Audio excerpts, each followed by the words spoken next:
Moin, mein Name ist Marc, das ist Setz Barbecue. Und heute stelle ich euch ein Produkt vor von der Firma Taipur. Das wurde mir zur Verfügung gestellt und zwar ist das Dual Wireless Thermometer. Und ich vergleiche das mal mit dem Mita Pro Dual, denn damit musste ich heutzutage ein Thermometer vergleichen. Und das kann das und das gehen wir mal durch. Ich zeige euch die Features, ich zeige, wofür ich das gebraucht habe, ich zeige euch so ein bisschen die Funktion. Und am Ende zeige ich euch die Preise und gebe noch einen Rabatt von mir dazu und dann könnt ihr vergleichen, ob ihr euch das holt oder das Mita. Das bleibt dann euch überlassen. Aber schaut euch das Video an bis zum Ende. Es lohnt sich. Ja, ich habe das Taipur natürlich bekommen, um es euch vorzustellen. Aber beim Vergleich werdet ihr schon merken, ich bin gerecht. Ich werde euch die Vor- und die Nachteile sagen von dem Gerät gegenüber dem Mita. Und da werdet ihr sehen, ich kann euch ja nicht falsche Daten sagen, man kann die Daten nachlesen und vergleichen.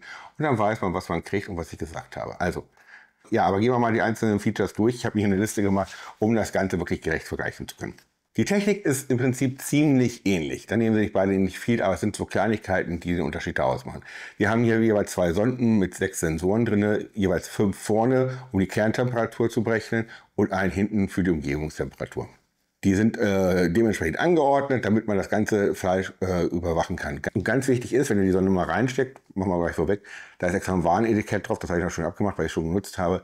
Da ist eine Kerbe, bis zur Kerbe ins Fleisch rein und noch ein bisschen drüber hinaus. Denn da unterscheiden sich die zwei schon mal. Im hinteren Bereich die Umgebungstemperatur, die geht bis 375 Grad. Beim Mieter geht die bis 550. Das heißt, der Mieter kann direkte Hitze ab, ihr könnt in den Feuer legen und die aus Umgebungstemperatur messen. Muss ich das? Nein. Das sind Temperaturen, wo ich wirklich nicht so oft die Kerntemperatur messe. Ich mache das beim Longjob. Ich mache das, wenn ich das nicht so im Auge habe, aber ich schmeiße das nicht ins Feuer. Ganz ehrlich, das mache ich nicht. Ich mache kahlen Caveman-Style. Das heißt, ich habe einen Smoker, ich habe einen Gasgrill und da reichen die 375 Grad Umgebungstemperatur bei Weitem aus. Das sind nämlich Temperaturen, bei denen ich eigentlich nicht so bereite. Ich lasse die Sachen mal langsam gehen und dann zum Schluss gehe ich nochmal ordentlich Hitze dran, damit es eine schöne Kruste gibt. Das heißt, ich kann die auch nach Rot dran haben und drehen lassen. Die direkte Hitze ist so weit weg, dass ich 350 Grad nicht habe. Und selbst wenn ich mal in dem Bereich bin, dann warnt er mich und geht aus. Er geht also nicht kaputt. Er warnt mich, informiert mich und dann kann ich das korrigieren, dann kann ich ihn rausnehmen, die Temperatur runterstellen. Dann weiß ich, dass ich da einen Fehler gemacht habe. Also ich habe es ausprobiert, indem ich direkt Feuer dran gehalten habe. Hat funktioniert. Ich muss euch jetzt nicht nochmal zeigen. Im vorderen Bereich, wie gesagt, da haben wir jetzt eine Temperatur bis zu 105 Grad. Das ist sowohl beim Taipur als auch beim Mita das gleiche. Also 105 Grad ist das Maximum, was wir haben können. Deswegen auch immer darauf achten, weit genug reinstecken, vorne nicht zu weit reinstecken, damit es nicht wieder rauskommt. Beide Sonden von Taipur und vom Mita sind wasserdicht, das heißt, ich kann sie in die Spülmaschine legen. Die haben eine IPX-Zertifizierung von 67. Das heißt, die können das Wasser ohne weiteres ab. Ich kann die auch im Sous-Vide-Becken nutzen und alles. Also das können die alles ab. Der Unterschied ist tatsächlich die Station. Diese Station ist IPX2 zertifiziert, das heißt, sie kann schrägen Regen ab, hat damit keine Probleme, währenddessen die Meta-Block gar kein Wasser ab kann. Das heißt, ich kann den irgendwo hinstellen, wo auch mal Regen kommt, da habe ich keine Probleme, muss mir keine Gedanken drum machen. In der Regel habe ich den bei mir in der Fensterbank stehen oder unter der Terrasse. Da ist ja eh Regen geschützt, aber man weiß ja nie, was passiert. Auch gerade so am Fenster kann ja mal so Schrägregen kommen. Aber klarer Vorteil gegenüber dem Mita diesmal beim Taipur. Die Kommunikation ist im Prinzip, wir haben die Sonden, die haben eine Bluetooth-Kommunikation mit der Station und die Station hat eine WLAN-Kommunikation. Also sobald die jetzt im Netz drin ist, kann ich von überall gucken, was gerade los ist. Ich muss mit meinem Gerät nicht weiter im Netz, also mit meinem Handy nicht weiter im Netz sein. Das funktioniert dann von überall. Ich habe da überall im Griff, du kannst die Temperatur kontrollieren. Hier habe ich jetzt eine Kommunikation von 5.4 und beim Mieter habe ich eine Kommunikation von 5.2.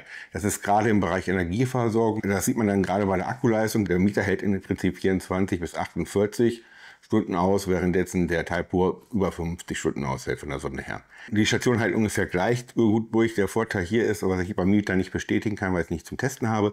Ich kann hier gleichzeitig noch laden, aber die hält locker 50 Stunden hält die locker durch. Ich habe die jetzt ganz lange genutzt und ist immer noch voll. Ja, ich habe die jetzt genutzt für einen Pulled Pork von 6 Stunden und ich habe die genutzt für einen Tomahawk. Das war 1,5 Stunden, glaube ich, drauf. Es könnte ein halber Balken weg sein. Also auf jeden Fall kaum verbraucht. Auch die Station hält ewig. Der Vorteil hier ist, ich habe eine Schnellladefunktion. Das heißt, wenn ich reinstecke, eine leere Sonde, habe ich nach 2 Minuten schon wieder 2 Stunden Messleistung. Andersrum, ich stecke das an eine Powerbank, lasse es laden. Nach 2 Minuten ist dann auch die Sonde wieder so weit, dass ich loslegen kann. Und die Station lädt einfach weiter an der Powerbank auf. Ich bin also voll einsatzbereit nach 2 Minuten für 2 Stunden. Beide haben USB-C Ladefunktion. Das ist von der EU so vorgegeben, wird natürlich auch eingehalten. Bei Typo ist noch zu beachten, die haben auch noch eine Fritteuse. Eine Umluftfritteuse, und da kann man den auch mit verbinden, dann kann man das auch für die Sachen in der Fritteuse natürlich nutzen und kann bei der Ware von der Fritteuse auch mal gleich abgucken, welche Kerntemperatur ich habe. Arbeitet dann gleich mit der Fritteuse zusammen. Wie das genau ist, kann ich euch nicht sagen. Es scheint neu zu sein, steht hinten auf jeden Fall drauf. New, hinten steht New drauf. Das ist eine neue Funktion. Steht auch nicht so viel im Netz drüber, aber es ist halt machbar, dass ich einfach die wiederum mit der Fritteuse auch nutzen kann. Ja, kommen wir mal zu den Funktionen. Ich zeichne mal mit aus. Wir schauen uns mal so ein bisschen die Software an, die es dazu gibt. Natürlich gibt es eine Software zu. Ihr müsst euch ein Konto anlegen. Denn nur mit dem Konto seid ihr dann auch unterwegs wiederum. Habt ihr dann auch die Möglichkeit zu gucken, welche Temperatur ihr habt. Da wird mich dann aufs Konto die aktuelle Stand gemacht. Ihr könnt dann halt von überall gucken, wo ihr seid. Es funktioniert übrigens auch, dass ihr eine Kommunikation unterwegs habt. Muss ich nichts einstellen. Ich war vor Ort, hab die Sonne reingesteckt, hatte sofort die Daten bei mir auf dem Handy. Also ihr müsst nicht in eurem WLAN-Netz sein, da macht er ganz per Bluetooth automatisch. Das stellt er alles automatisch ein. Also ihr seht hier mein Gerät, ich habe es auch nicht groß umbenannt, ich habe es ein bisschen eingestellt. Ihr könnt die Sonden kalibrieren, falls ihr merkt, oh, die sind ein bisschen auseinander. Könnt ihr so einstellen, dass sie wirklich genau richtig sind. Gibt es viele Möglichkeiten, aber eigentlich sind die gut kalibriert. War auch bei mir so. Ich dachte beim ersten Mal, als ich dann mit dem Pulled Pork gearbeitet habe, die sind aber 2 Grad auseinander. Das lag tatsächlich an meinem Smoker. Da war hinten eine andere Temperatur als vorne, logischerweise, aber wenn ich vorne aufmache, ist immer schon abgekühlt. Hinten ist ein bisschen Hitze noch länger geblieben. Das hat sich dann eingependelt, nachdem ich dann aufgehört habe, die Tür aufzumachen und Videos zu machen. Aber ihr könnt ja verschiedene Sachen einstellen. Klar, ihr habt die Geräte, ihr habt hier im vorderen Bereich habt ihr auch Rezepte. Da seht ihr, da ist der Typo Dome, das ist die Fritteuse, da habt ihr dann die Rezepte, da könnt ihr dann auch kombinieren, da seht ihr dann auch, wo anscheinend ein Thermometer sinnvoll ist. Da ist ein Bild dahinter, wenn man das nutzen sollte. Das ist halt beim Steak der Fall. Dann habt ihr hier für den Sync noch ein paar Rezepte, neue Rezepte, da kommt auch mal was Neues rein und dann eure Favoriten, schnell und einfach. Und ihr habt natürlich die Möglichkeit, benutzerdefinierte Sachen zu machen. Da habe ich zum Beispiel mal einen Pulled Pork gemacht, das hatte ich eingestellt, da habe ich ein paar Warnhinweise zugemacht, war alles gleich der erste Versuch. Ich wollte manuelle Temperatur 94 Grad wollte ich haben. Ich wollte nach 2 Stunden wollte ich eine Information haben, dann habe ich es eingepackt in Butcher Paper. Die Umgebungstemperatur steigt über. Das habe ich mir halt auch einen festgelegten Moment. Das kann man auch sehen, wenn ich dann auf Bearbeiten gehe. Da kann man auch nochmal alles bearbeiten.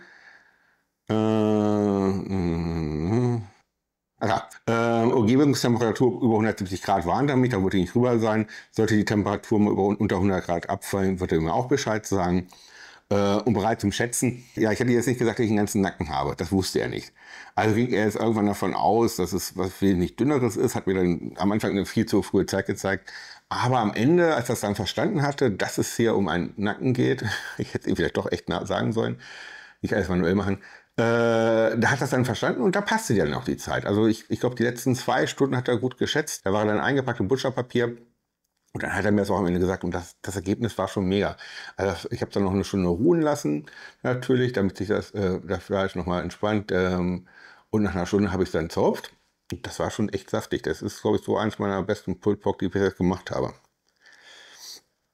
Er hat das auf jeden Fall gut gemacht, er hat mich immer gut informiert. Ja, ich habe da zum Beispiel eingestellt Schweinefleisch, da hätte man auch was anderes nehmen können.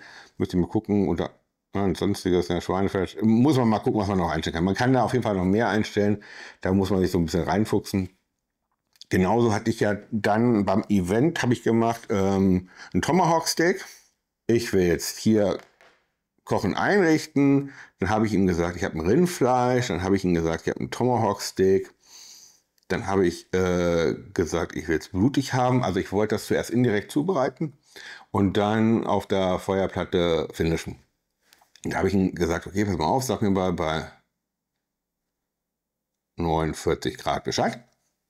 Da hätte ich es gerne runtergeholt. Und habe dann gesagt, weiter. Da hat er mir natürlich schon bei 47 Grad, glaube ich, war das, hat er Bescheid gesagt, du, dein Fleisch ist fertig. Genau, wo ich dabei bin. Da hat er immer die Animation, da zeigt euch nochmal an, wie ihr das Thermometer reinstecken sollt. Also ihr nehmt es, schiebt es rein und dann noch ein Stück weiter und dann ist es richtig drin, da ist es positioniert. Und da seht ihr auch mal die Sensoren, wo sie genauer liegen.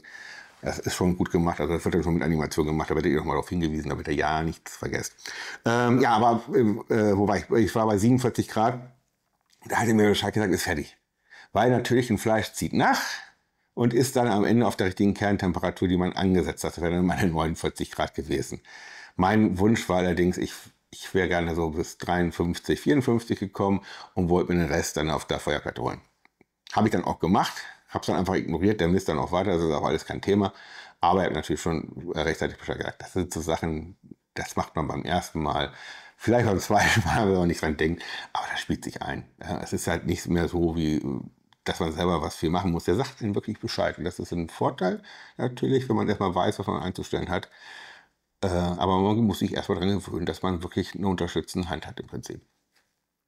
Ja, aber ihr seht schon, die Software ist easy zu verstehen. Es ist ja auch nicht so viel, was man da machen muss. Das ist so Temperatur messen. Es denkt ein bisschen mit. Es hat halt hier, wie man eben gesehen hat, verschiedene Fleischarten, verschiedene Fleischcuts. Also wir haben hier Rindfleisch, Schweinefleisch, Geflügel, Lamm, Fisch und Sonstiges. Und so Sonstiges hat er dann nochmal so ein paar extravagante Sachen wie Wild halt, Hammel, Känguru hat da drin, Ziege hat da drin, Sonstiges hat da drin, Sonstiges kann ich dann halt ein paar Sachen einstellen. Da hätte ich vielleicht Braten mal nehmen sollen. Was hat er nochmal bei Schwein? Ich gucke nochmal nach, was er bei Schweinefleisch hat. Schweineschulter wäre gut gewesen. Schweineschulter hätte ich nehmen sollen.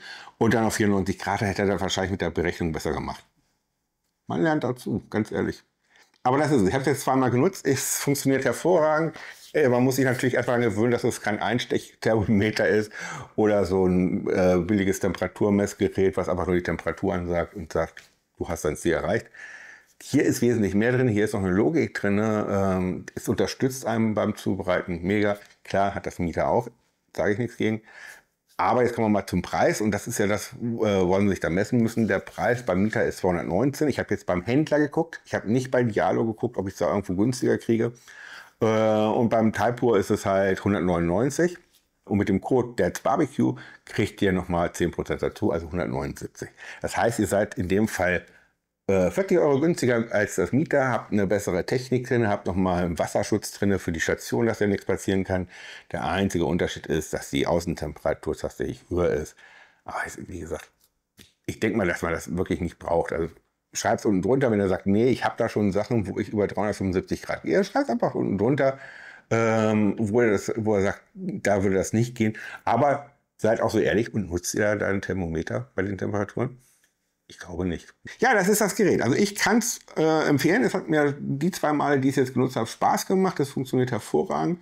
Es ist einfach und innovativ zu bedienen, wenn man erstmal weiß, dass er darauf achtet, Rindfleisch rot, die Kerntemperatur steigt nochmal. Und das beachtet er. Das Einzige, was ich noch nicht getestet habe, ob der die Ruhephase noch mit drin hat, das habe ich tatsächlich noch nicht getestet. Beziehungsweise auch nicht darauf geachtet. Ja, aber sonst macht der schon echt einen geilen Job. Also ich bin froh, dass ich das Gerät habe. Und gut ist halt wirklich, dass die Kommunikation zum WLAN hervorragend funktioniert. Also die Station hatte ich bei mir im Fenster stehen. Da habe ich einen vernünftigen WLAN-Empfang. Bei meinem Grill habe ich keinen WLAN-Empfang. Deswegen bin ich schon froh, dass ich die mindestens 41 Meter und geschlossenen Grill, maximal 122 Meter mit Bluetooth 5.4 überbrücken kann und einen vernünftigen Empfang habe. Und das ist egal, wo ich bin, das ist geheim. Ihr werdet es auf jeden Fall öfter bei mir im Einsatz sehen, gerade beim Smoker oder beim Nutzen der Roti ist er halt unvermeidbar. Da kann man eigentlich nicht vernünftig mit Kabel nutzen. Beim Smoker hat man dann immer so ein bisschen das Kabel eingequetscht und so. Aber so, wenn die Kommunikation wirklich gut zur Station funktioniert, macht das schon Spaß. Ja, das war's. Das war mein Vorstellungsvideo vom Taipur. Ich hoffe, ihr habt ein paar schöne Eindrücke gekriegt. Ich hoffe, es hilft euch bei der Entscheidung, was ihr euch demnächst holen möchtet. Wenn ihr euch gerade für ein Thermometer interessiert, ich kann es euch empfehlen. Das war's. Wenn ihr weitere Produkte von mir sucht, habt ihr hier noch ein Produktvideo, noch ein Video. Hier oben kostenloses Abo abschließen, Glocke aktivieren, nicht vergessen, verpasst ihr nichts mehr. Alle Videos, auch das wieder bei mir im Blog. Und wir sehen uns nächste Woche, wenn es wieder heißt That's Barbecue. Bis dann, ciao.